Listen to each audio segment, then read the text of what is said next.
Okay, today I'm going to share something with you that is going to shift how you relate to your money. And by the end of the episode, I'm going to give you one simple thing to do that will change your energy straight away.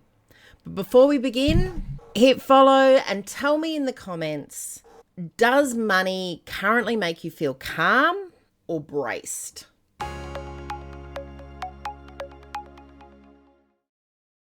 Do you feel like really stressed around it? Because money itself, not a hard thing to deal with. It just seems like it is. It's manufactured with all this language around it and things that are making it seem difficult, but actually money's pretty easy. You just need to build some habits around it. And one of the things that stops us building habits around it is the way that we think about ourselves when it comes to money. There's been a lot of research talk, language around identity shift that's been coming to me recently, but this is what it's about. It's about shifting the perception that you have of yourself into someone that is capable and confident with money. Now, of course, that's easier than it sounds. Of course it is, because anything I tell you is going to be easier than it actually is to physically do it. But here are some steps on how. And by the end of this, your energy around money is going to be so shifted that you are going to be able to walk into a whole new version of yourself when it comes to money. And I am so excited for you. So there are 3 versions of you when it comes to money. There is you right now, authentic you. There is performative you, the one that is putting on a show for everyone else.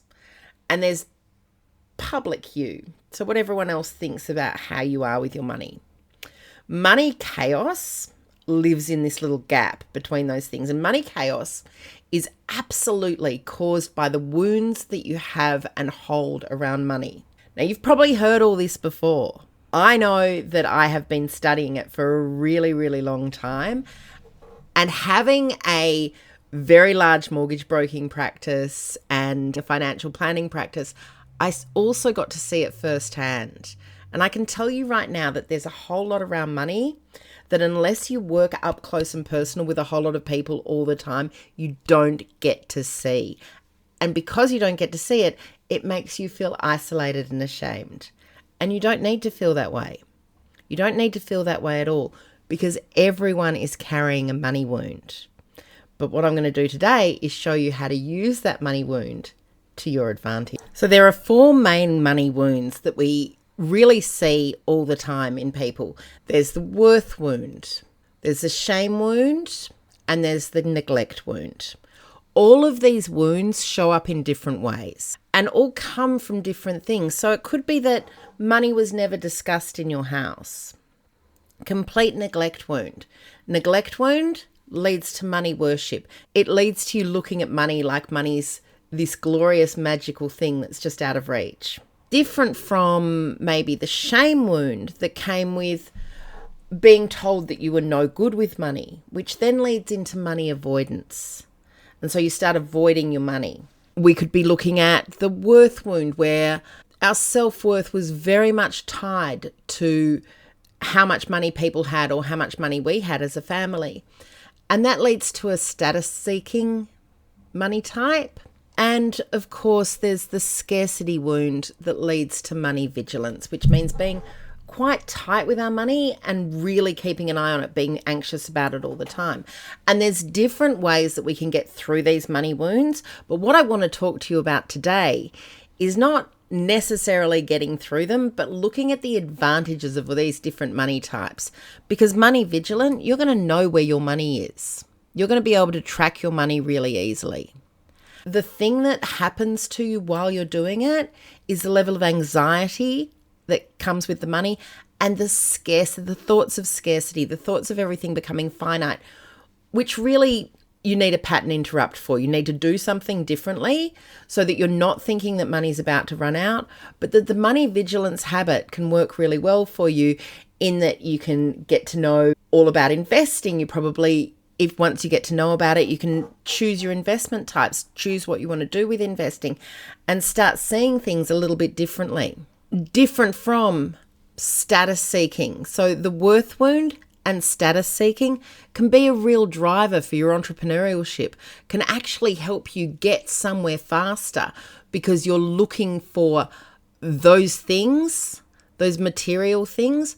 Take a moment, swap the material out for health and well-being things, or, the ability to travel and expand your mind. All of those things can also be status seeking. I mean, really, Prada bag or absolutely amazing family experiences.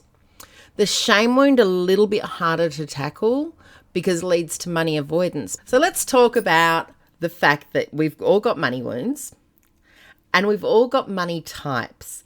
And not long ago in a podcast, I linked the money wounds and the money types, and you can go back and listen to that in massive detail when you want to. But let's just shorten it here for the purpose of today's little experiment. Let's just shorten it today for the purpose of today's episode. We've got money vigilance, which comes from a scarcity wound. We've got money avoidance that comes from a shame wound. We've got money status seeking that comes from a worth wound. And we've got money worship that comes from a money neglect wound. So how do we then design our habits and our practices around money to get ourselves from finding money something that's just out of reach to finding money that's something that actually drives and improves our life? Well, it's easier than you think. That person that thinks money's just out of reach, that money's magical, might also be very good at manifesting. So just needs to know, where is your money going? Let's deep dive into the practical. Start looking at your bank accounts. Start understanding where your money's coming from and where it's going. And then you can put into place little habits, little automations, little things that just keep your money moving in the right direction and keep it a little bit more in reach. You know that you think that money's this out of reach thing. You know that you've been neglected to be taught about money. You know that if you had a little bit of information about money, you will be unstoppable. Read a couple of books, listen to a couple of podcasts, educate yourself a little bit, and then put in place the habits around your money that will keep you safe, secure, and absolutely thriving with your money. Very different from the person that's got the shame wound. Shame wound requires strong habits to keep your money accessible, but also to keep you in an abundance flow. It's very hard to stay there when you're ashamed of your money and you don't want to look at it. So you know that this is your money type. You know that you avoid money. Small weekly practices. Set an alarm. Once a week, you look at your bank accounts. You know where your money is. And slowly you start taking steps to organize it into separate bank accounts, your day-to-day bills and your spending. Something separate for investment. Automate your investments so that you don't even have to look at them. And then start doing small things that make you proud. Start avoiding the avoidance, in other words. You know that's your money type. You know that comes from a shame wound. But once you know, you can make it work for you. Money status seeking, money worship comes from money being put on a pinnacle. Money is the ultimate way that people can express themselves. And I see this often in families where 4 siblings, one is not very wealthy. The rest are doing amazing things, big houses, big cars, big dreams, all the big things. And there's one little black sheep out there somewhere. And if you're feeling like you're that little black sheep, do not worry about that. You can live a completely different agenda than the rest of those people, but know that this can also be a driver for you. Not necessarily the big house and the big cars and the big things, but the big experiences, the big family, the big things that are going to enhance your life. Money vigilance comes from a scarcity wound. It comes from being emotionally dysregulated around money and feeling that money is finite. Money's not finite. Money is absolutely flowing through all the time. But when you think it's finite, it behaves in a finite way. And everything around money becomes stressful. If you know that that's what you're like, then you can take steps to overcome that, like getting a little bit emotionally regulated around your money, but also taking a few risks, giving yourself a few treats, understanding that money is absolutely not finite. It keeps coming to you in all sorts of different ways. So start investing, start looking at money as flow. You're putting it into something, that something's growing and it's paying you dividends.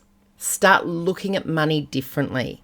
The reason we want to start doing it differently is because you want to live a life of safety and security and feeling good around your money.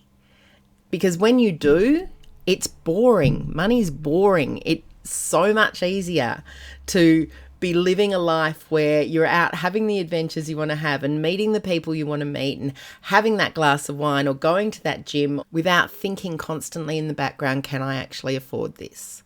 Or if I do this, what's this taking away from me? Once you've got your money sorted, you can step into your most magnificent life. And it is the best feeling in the world.